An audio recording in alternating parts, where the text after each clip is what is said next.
Hello friends, I am Ishwar. Welcome to English talk channel. दोस्तों, आज की क्लास में हम प्रयोग करेंगे मस्ट हैव का। जी हाँ दोस्तों, मस्ट हैव।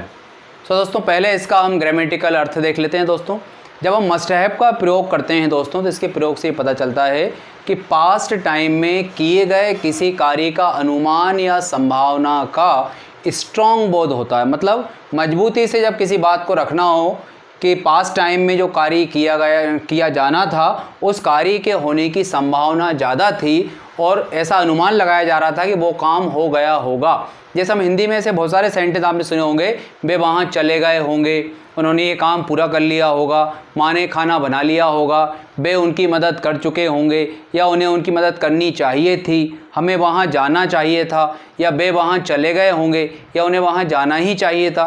तो दोस्तों, इस तरह के जो सेंटेंस हैं, इनसे पास्ट टाइम में किए गए किसी कार्य की संभावना या अनुमान का भाव व्यक्त होता है।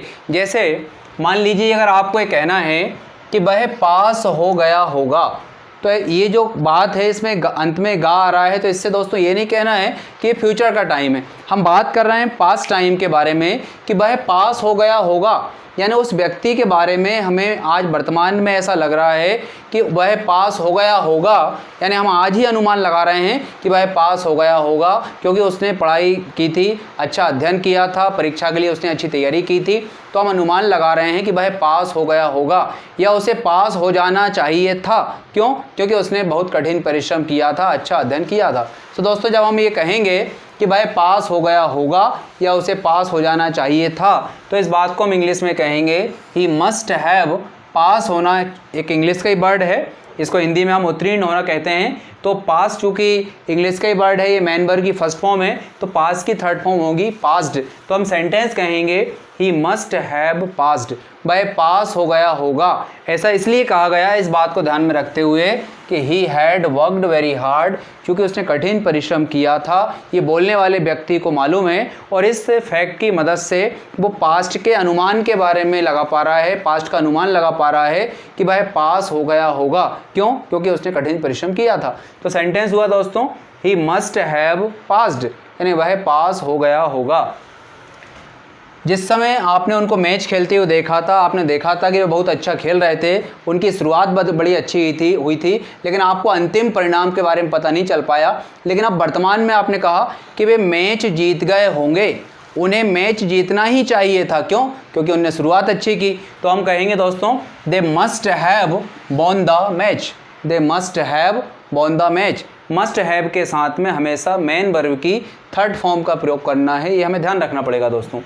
ही मस्ट हैव रीच्ड देयर, वह वहाँ चला गया होगा, वह वहाँ पहुँच गया होगा।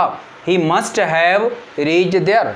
क्यों? क्योंकि वो कार से गया था या टाइम पर निकल गया था। ये कुछ फैक्ट उसके बारे में अनुमान लगाने के लिए था कि वह कार से गया था, कार से जा चुका था, या वह वहाँ जाने के लिए टाइम पर निकल चुका था। तो मेरे पास ये कुछ फैक्ट थे उसके बारे में अनुमान लगाने के लिए, तो उसके आधार पर मैंने कहा कि वह वहाँ पहुँच गया होगा, या उसे वहाँ पहुँच ही जाना चाहिए था टाइम पर। क्यों? क्योंकि वो टाइम पर निकल गया था या कार से गया था।